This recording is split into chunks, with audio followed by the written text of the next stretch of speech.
আমি মোর অজান্তে দুইটা বাড়ি দিছি তারে, দুই তিনটা, একটা বাড়ি মনে হয় বেজাগায় পড়ে অ্যাক্সিডেন্ট হয়ে গেছে। আমরা সাথে সাথেই আমরা থানায় আসছি। নামাজ পড়ছি, আল্লাহর কাছে বলছি, আল্লাহ আমার সন্তানকে ভালো বানাই দেন।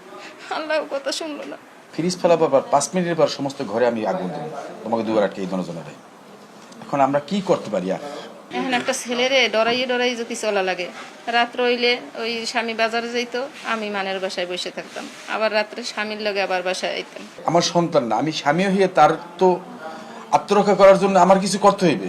আমার স্বামী হিসেবে তো কর্তব্য আছে। বরাবর রাত 1:45 থেকে 50 সময় আর বলছি, বাবা 5,000 টাকা আমার কাছে দাবি করছে না।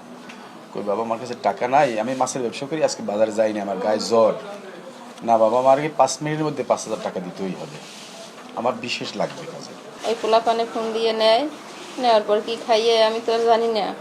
আমার না রান্না করতে দিত, চুলায় পানি ঢেলতো, কেন আমার গায়ে কলস সহ উড়েই পানি ঢালি দিত। আমি বের হবো, আমি বলছি বাবা আমার কাছে দেখো টাকা নাই। আমি বলছি অনেকক্ষণ, বাবা তুই এখান দিয়ে যা। আমি কখনো ওর গায়ে হাত তুলি নাই, কোনো সময়ও না। বাবা তুই এখান দিয়ে চলে যা।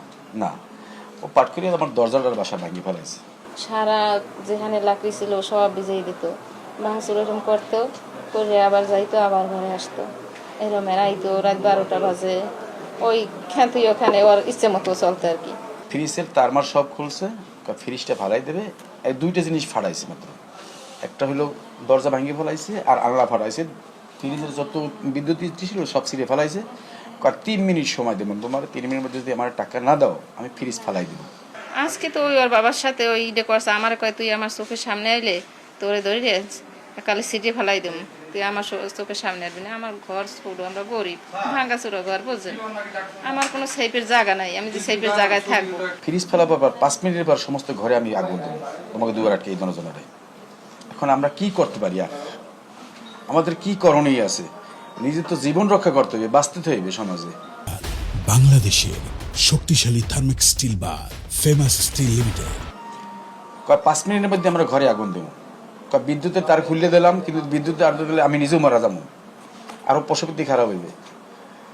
আর মায়ের গায়ে খুব অত্যাচার করছে, আর মায়ের একটা লাথি দিছে, আর মা অনেক দূরে পড়ে গেছে। এখন একটা ছেলেরে ডরাই যদি চলা লাগে, রাত্র হইলে ওই স্বামী বাজারে যাইতো, আমি মানের বাসায় বসে থাকতাম, আবার রাত্রে স্বামীর লগে আবার বাসায় আইতাম, আবার সকালে স্বামী যাইতে, আবার আমি মানুষের বাড়ি দুয়ারে কয়দিন থাকা যায়, আমি এরকম পলাই থাকতাম ছেলের ডরে। পড়াশোনা করতে এসেছি, পরীক্ষা দিয়েছিল ফার্স্ট ইয়ারে, তারপর আর পড়াশোনা করে নাই। আর মায়ের একটা লাথি মারছে, মা অনেক দূরে পড়ে গেছে। এখন তার আমি আমার সন্তান না, আমি স্বামী হয়ে তার তো আত্মরক্ষা করার জন্য আমার কিছু করতে হইবে। আমার স্বামী হিসেবে তো কর্তব্য আছে।